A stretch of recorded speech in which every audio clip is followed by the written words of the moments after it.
Hello, and welcome to another dearly beloved episode of We Only Look Thin. I don't know. I'm Katherine Weigel. I'm one of your hosts. I'm a Tiny Habit certified coach, a Thrive Global certified coach. I've lost over 100 pounds and kept it off for over 7 years.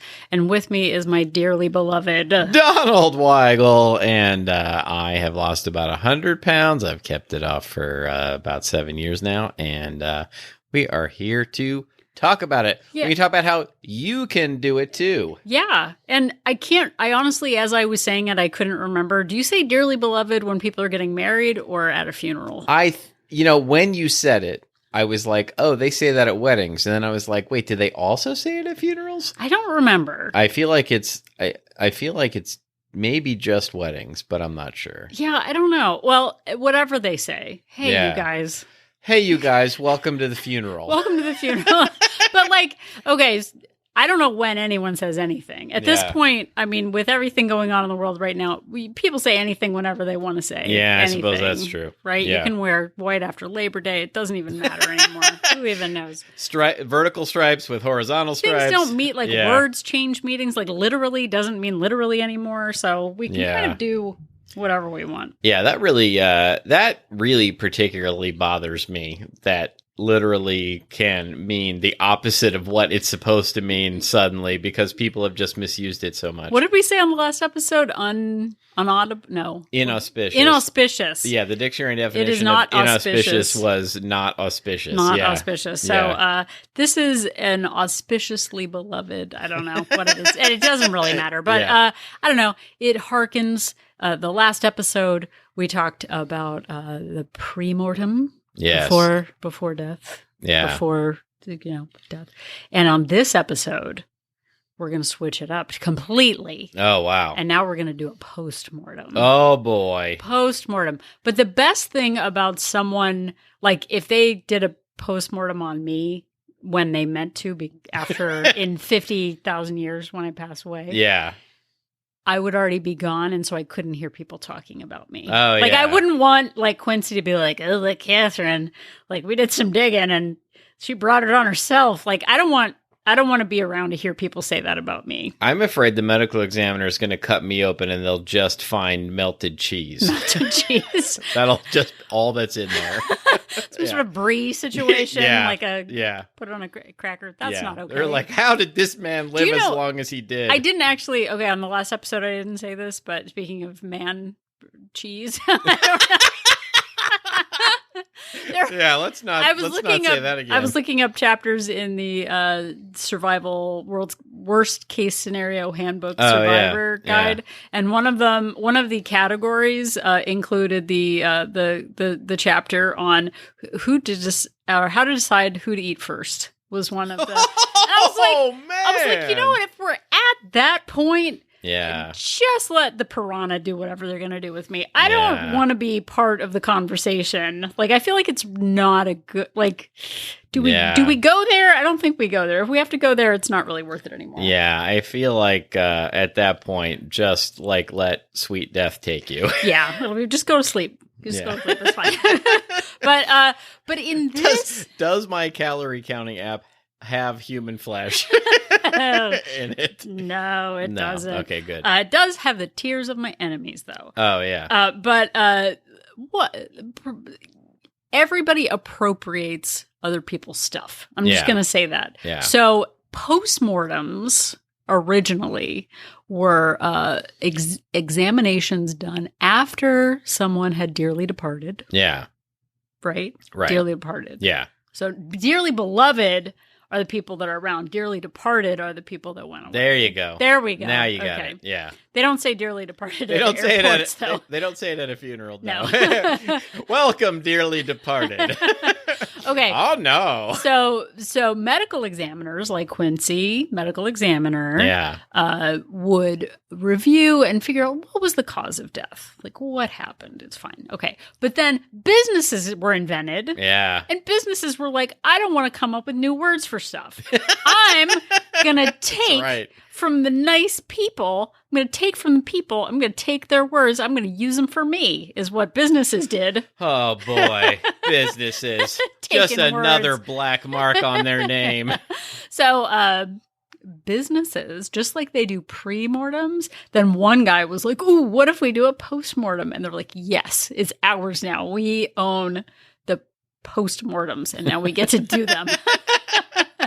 They trademarked them, and they charge medical examiners every time they do one. They do, but a post-mortem in business, which is actually things that I used to do in my business. I didn't even tell you about it, Donald. Oh, boy. But I used to do them myself. What other secrets are you keeping? Well, the problem with businesses is they say positive, nice things. Yeah. You know what they say that post-mortems are? No. An opportunity. Oh, no. Isn't that annoying when someone is like, well, really, this is an opportunity for growth, Donald. Yeah. So when you're aren't we about to say that to the listeners? Yeah, we are. But, and then we are like, those businesses have it all. We're going to take their words also. And now we're doing it. And we're taking their postmortem and making it fun for our listeners. But we're doing it for good. Like businesses typically they do things for evil. And like for their shareholders. Yeah, shareholders and stock prices. Yeah. And we're doing it for health and fitness reasons. But we're in the business of us. Yeah. And you are in the business of you. Right. And so you have an opportunity. You don't even need a medical examiner degree or a business degree to do a little bit of reflection on your past behaviors and habits. So I'll start. You look like you want to say something. I was just trying to I think I'm also not only the business of me, but I think I'm also involved with some monkey business. Monkey business. Yeah. Okay. So anytime I say a word, just imagine bananas, if that's what you're interested in. I love that. Yeah, that's good. So medical examiners, we'll go down the list. Medical examiners on television decide on the cause of death of one of their, I was going to say victims, but like they're people. They're victims. I don't know. I just imagine, I never saw Quincy. Did he kill people or was that Dexter? Don't know. I think it would have been cool had he like framed all those other people. Oh, yeah. Dang. Like that was like his whole thing. Okay, so medical examiners come up with the reason that someone has passed away. Businesses use postmortems to sort of do a Monday morning quarterback, if we're using a sportsy term. Ooh, a time, sports term. Very so they nice. also call them project retrospectives, which sounds like this is your life thing, like, oh, a retrospective. That sounds nice. But a mortem is like, oh, what'd you guys do? Yeah, post-mortem sounds much more fun for some reason. Right. So they call it a project debrief. But basically, it is an opportunity. Oh, gosh, I sound so businessy. This is disgusting. Okay. To get all of the people involved in a project together after the project is completed and to really go through and examine what went well, what didn't go as planned, what improvements could have been made. Kind of, it's the opposite of the pre-mortem of like what could go wrong. And it's sort of like, hey, what happened? What did we learn from it? What are our key takeaways? Yeah, you say things like key takeaways and let's circle back and synergy and let's hit our KPIs. Exactly. And like all kinds of businessy things. And it is difficult to do, but they say it in the business handbook, so it's got to be true, that it is not about playing the blame game, Donald. Oh, this is not a blame game. I don't want to play any game other than the blame game. You are a finger pointing That's right. machine. That's all I do. So it is a safe place, Donald. If someone says it's a safe place at work, it's not. Don't believe them. They're just trying to trick you into being honest. And then they'll use it against you. But it is what the spirit of it is to assess a project after it's completed. What went well? What can we do better next time? What went better than anticipated? And to really pull it all together so that not only I know we say like don't repeat, past was diverse. If say in a year from now they do another project, they can reflect on this postmortem and say, what did we learn back then? Oh, yeah, we forgot about this thing. We should look in this other direction. This is how we can streamline a process. So it's about reflecting on a project and then using that information in the future so that you can improve upon the last project. And now, guess what, everybody? We're in this podcast. Now we're going to talk about us as people being our own business. That's and our right. business is health. And this is an opportunity. So the last episode we did pre-mortem, what could go wrong? How can we accommodate?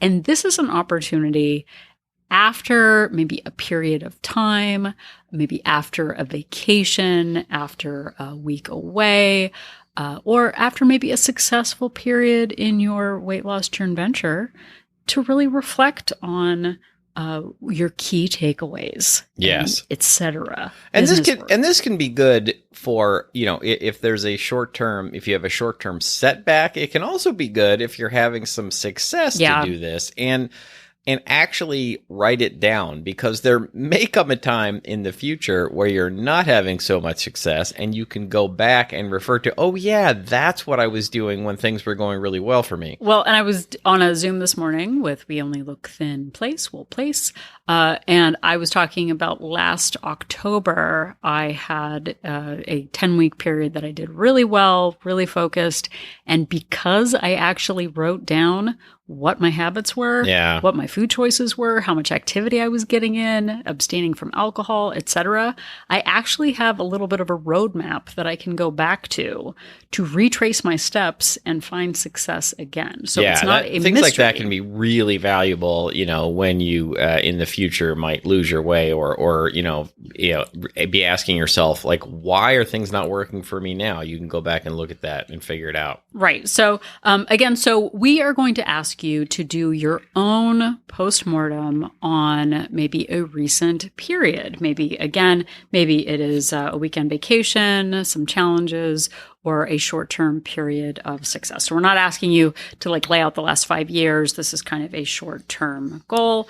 And sort of decide, why are you doing this? It's not enough just to do a SWOT analysis or to, write things down. It's the purpose of this is to understand, again, what went well, what I could improve upon, and what I might be able to do more effectively next time. So again, start with kind of your purpose. So just like a business analyzes performance after a setback, I'll reflect on a recent time period and assess what went well, what didn't, and what improvements can be made. Again, no finger pointing. We're not pointing fingers or playing blame games. This is just sort of a safe place for you to really reflect on the past. Yeah, when you point one finger at someone else, you're pointing 3 back at yourself. Exactly. Yeah, so let's not do that. But what you do want to do, the first thing to do, is to define your health goals and expectations.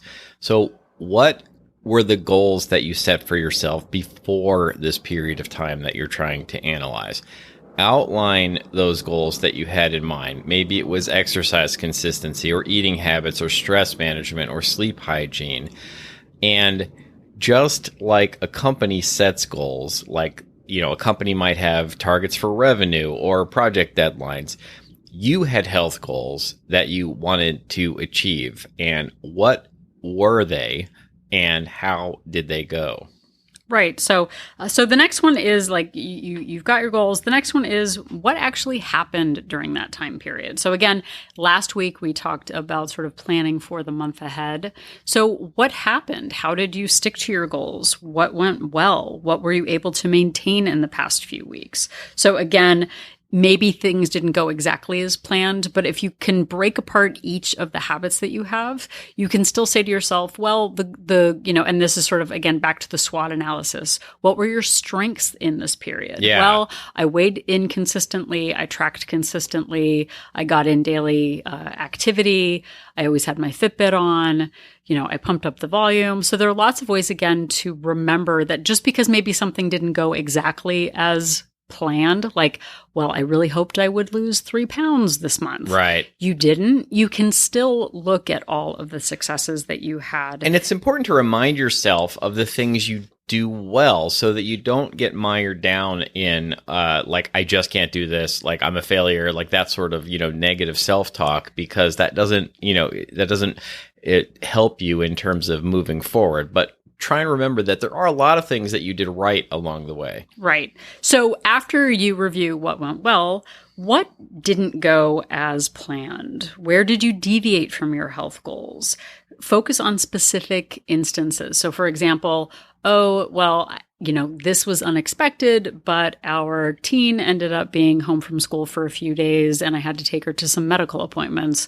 So I ended up missing my workout and we ended up getting takeout because I didn't have time to cook or whatever. Really laying it out, it, fleshes out sort of a picture of how the month actually went. Instead of just looking at the numbers, you get the story behind the numbers. Oh yeah, well, we ended up getting rain for 4 days, or we lost power, or I don't know, I know a million different, troubles befall us each month, yeah. But kind of oh yeah, this is why this happened. This is what this happened. And so we're not as critical of ourselves when we can kind of see the full picture. Or we could go, you know what? Yeah, I kind of spent 4 days binge watching a TV show and I didn't feel like working out. It doesn't have to be some catastrophe. It can just be, I was low energy and I didn't get things done. So being honest and specific can help us sort of see what went well again, and then maybe where we wavered a bit.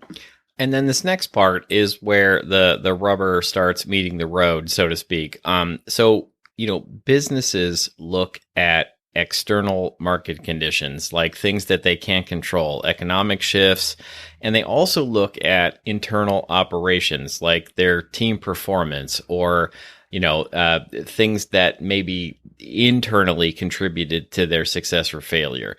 So you should similarly assess what affected your health goals from both angles. So what were the challenges and obstacles that came up? Identify those specific barriers, that sort of prevented you from achieving your health goals. Maybe it was travel fatigue. Maybe there were social events. Maybe there were lack of time. Maybe it was lack of planning. Maybe it was stress. And then break those down into external and internal factors. So external factors, events and circumstances that were outside of your control. Dining options, schedule interruptions, your boss suddenly insisting that you go out for lunch, getting invited to a relative's house for a meal that you weren't planning on, and it kind of sent you out of control. And then really look at the internal, the things that were within your control that also sort of sabotaged your choices, your personal mindset, the choices you made. Maybe you knowingly brought home some treats that you can't, that you have trouble controlling yourself around. Maybe you gave into cravings. Maybe you just decided to, stay up really late, doom scrolling or watching TV instead of getting a good night's sleep, and it threw you off over and over again. Really look at those sorts of things and figure out, where could you do better next time? Exactly. So we did what went wrong, and then why did it go wrong? And then the next big question, and this is kind of where the more rubber hits even more road. You thought the last one was You're good. Doubling down. Is what are the consequences of what happened? So what were the physical, mental, emotional consequences of how your time went? So like Donald said, there are some things that are outside of our control, and then there are things within our control. And the more we can kind of take all of that apart, it helps us take accountability for the choices that we're making and not feel like we're just a victim of everything. So again, what were the physical consequences of your choices? So again, did you feel more fatigued, less energized, or experience any health setbacks due to missing your goals? Was there any stress or guilt or lack of confidence? Last night we actually went over to a friend's house for dinner, and I sat crisscross applesauce on the floor while we were eating pizza. True story. And you know what? I didn't feel great. I was like, oh, I haven't really stretched like this in a while. And my hips kind of hurt from sitting like this. Yeah. I guess that whole not doing yoga thing is actually kind of affecting my ability to just sit and eat pizza on the floor. That's funny. I didn't even notice that you were going through that. Yeah, after really. 5 or 10 minutes, I was like, oh, my hips kind of hurt. Because we got in 20-some thousand steps the day before. Yeah. I was like, I did not do any stretching. I am not really used to sitting on the floor. So it was a real consequence. And again, is it a giant consequence? No, but it is a reminder that a lot of the reason that we're doing actual physical workouts is not just to get a step goal. it is because our endurance, our flexibility, our like all of that actually matters to our health. It really helps with everyday tasks too, things that you just do throughout the day. It's not just about looking good or becoming a magazine model, which I know is most of our goals, but just carrying groceries upstairs. We live on the second floor of a building and we don't have an elevator. And, just being able to carry grocery bags up and down the stairs, like I want to be able to do that, into my very old age and not have to, carry up one can of something at a time. And so part of this is building up to that. Exactly. So again, just as a business would measure the impact of missed goals, reduced revenue, brand reputation, you should measure how your missing health goals affected your physical and mental energy. I know as we're already in the month of March, a couple of months of 2025 have already passed. Very rude. Are you where you How dare me. want to be, or are you sort of behind where you had anticipated? Because there is still time. Again, this isn't about judgment or gosh, this means I can't get anything done. I'm not worthy. It's how can I learn from the past and put in more effective strategies for the future? And then this next part is where even more rubber is hitting even more of the road. We look back and we discover the lessons that we've learned. We reflect on insights. What did we learn from this experience? Were there any patterns or lessons that can inform future health goal setting? What did we do? Is there anything that we could do differently next time? Could we have, planned ahead? Could we have gotten to the restaurant our boss took us to and actually looked for something that was a reasonable option on the menu instead of throwing up our hands and deciding that we have to eat the most indulgent thing on the menu? Could we have had a frozen meal in the freezer at our office so that when we ended up staying work late, we had something reasonable to eat? What are actionable improvements that we can make? Can we develop strategies for overcoming obstacles next time? Meal prepping for trips, scheduling workouts, adjusting expectations based on real life scenarios. Sometimes we think we're going to do all of these amazing things and then real life gets in the way and we just decide, well, we might as well just not do anything. Instead of doing that, we can adjust our expectations and set more realistic goals that we can actually hit so that we keep moving. In business, a postmortem, teams brainstorm about solutions for future performance and improvement. Similarly, think about how you can adjust your approach to achieve better results next time. Well, and two, as we're finishing this up, and whether you believe in reincarnation or not, sure, Quincy can't be like, okay, the next time you live, you should do it this way and then not, have lung cancer or whatever. But we have an opportunity each day to kind of assess what went well, where we maybe struggled. And then sort of the final step in that is just how to decide to move forward with actionable steps. And part of that is being realistic. Were your previous goals too aggressive and, too highfalutin? There, I said it.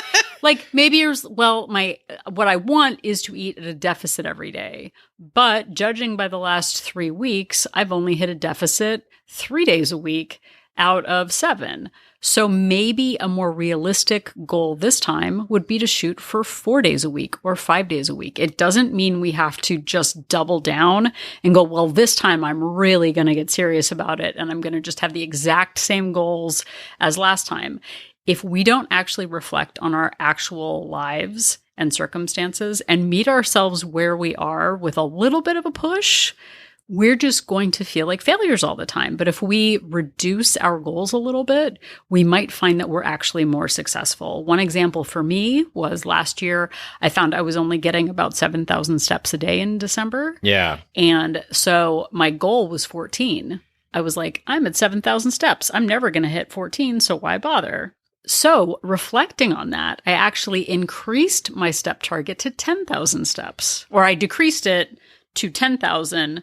But instead of getting 7,000 steps a day, I started getting 10 because it was a more realistic aim than the 14. So even though my goal is lower, I'm achieving it more readily because it is a more realistic target, which is blowing your mind. I can tell. Donald's mind's blown. You changed your highfalutin goals into low-falutin goals. I looked up the definition of low-falutin, and it said not highfalutin. Not highfalutin? Yeah. So again, as you're moving forward, restate your health goals. Clarify the health goals again and adjust them based on what you've learned from this reflection. And then set clear and realistic adjustments. Make a commitment to implementing small, achievable changes that will set you up for success moving forward. So again, if hitting a deficit every day isn't realistic, what would be more realistic? If you want to work out 6 days a week and it's not happening, shoot for 3 and see what happens. Making your goals more realistic can really help us. So again, with all of the mortems, just letting you know, there's no more mortems to come. This is the last of them. Yeah, so enjoy. We did the pre-mortem and post. There's no during mortem. During mortem. Yeah. So this is the last of the mortems, everybody. There's no more morts to come. So again, reflect on a short-term goal that you had. What were your expectations for that time? What actually happened? What went wrong? And then again, asking yourself why. It's not enough to just say something happened, but why did it happen? And what were the consequences of what happened? And then from there, we can move on to reflecting on what we can do the next time and putting in clear action steps that are realistic and more in line with your current season to achieve greater success. I know at the beginning of the year, we can come up with, again, we say this over and over again, big goals for the year. Oh, I want to, it should be easy to lose X amount of weight per month, no problem. But being realistic means staying present in a small time frame and means not just setting a goal and then not checking in on yourself every couple of days. Yeah. But it means actually, what are your goals? How are you going to get it? How are you going to factor it in your life today? And when we do that, not only are we staying engaged with the process and keeping it front of mind, but we're, again, able to pivot and adapt and find solutions with whatever mortems come our way. And, after doing this for so many years, the challenges keep changing, but our mindset and our growth mindset really do matter in continued success because this is a lifetime adventure. This is not, a 6-month project. Our health goals are with us through our whole life, through all of the seasons that we go through. And we are staying present with them. We're staying engaged, and we are grateful that you are too. Yes, indeed. And thank you so much for staying engaged with this podcast. We really appreciate that you've taken some time out of your day to listen. The most recent 300 episodes of this show are all available on all the major podcast platforms. You can get them wherever you found this episode. Or you can go all the way back to the first episode and you can find all of them on YouTube or on our website at any time at weonlylookthin.com. Yep. And if you are on our website, click on that link for join our support group to find out more about WOLT Place. We Only Look Thin Place is our Facebook-based accountability group for women. And we are also a Zoom coaching support group. So even if Facebook isn't your jam, Zoom is definitely your jam. You get direct access to me on the weekly. Do kids say that? I know they say on the daily, but on the weekly. On the reg. On the reg. There we go. On the reg. I do Zoom meetings. We have daily check-ins, lots of different ways to stay accountable. Come with your plan and just be supported by other women on their journey ventures. We've got people maintaining. We have people with lots to lose, people in the middle of their journey venture. So we're all welcome. So find out more about us by clicking on that link.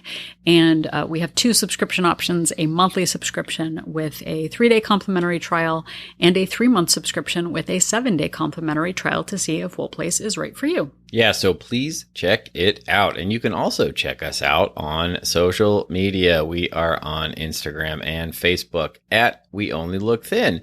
Or you can email us if you have episode suggestions, if you have questions, if you want to tell us how your postmortem went, if you've got some ideas for how to do a postmortem or a premortem that we didn't come up with or that we didn't say on the podcast. We would like to hear from you. Or if you just want to give us a shout out and say hello, give us a compliment, you can do all of those things by emailing us at weonlylookthin@gmail.com.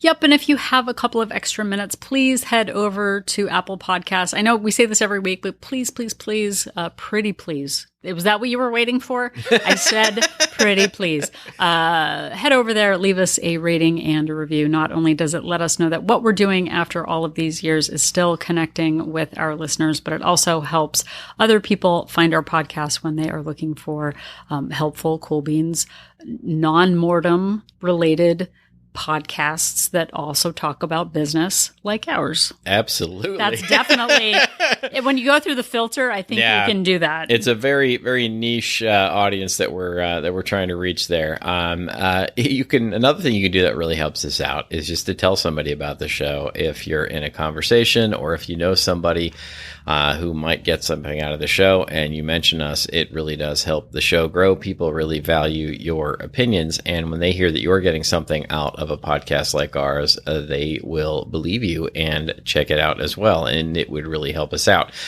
Or if you are on the internet, if you're in a Facebook group, subreddit, or a Discord server, and it makes sense to give us a shout out, we really would appreciate it. It really does help the show grow. It sure does. So if you're still not sure where a dearly beloved is involved with a post-mortem, just remember that Donald and I are an inspiration. You are my dearly beloved, I think. And you are mine as well. Aw, thanks.